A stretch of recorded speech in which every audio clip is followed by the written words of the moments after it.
One of my favorite ways to experience a culture is through cooking. So I enjoy cooking and I enjoy cooking different types of foods. Basically, one of the reasons is because I hosted a lot of international students that lived with me and my family and became family.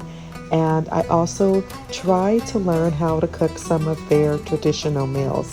So on this trip going to Istanbul, Turkey, I really enjoyed taking my very first cooking class in Turkey, and it was really less than actually feeling like a lesson or a class, and it was more like being welcomed into someone's home.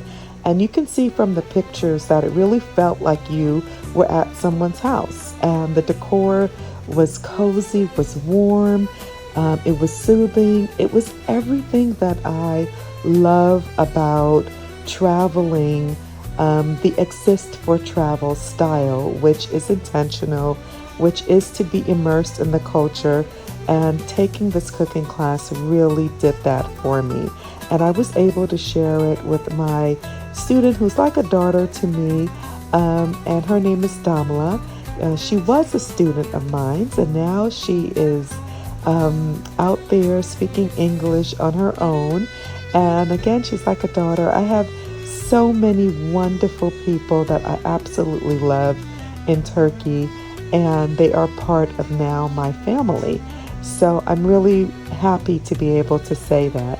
So moments like this experience reminds me that travel doesn't have to be rushed or loud to be meaningful, especially when you have really wonderful people to share these immersive experiences with. So this is the kind of travel that stays with you. So if you like content like this, go ahead and follow Exist for Travel, and I'll see you next time.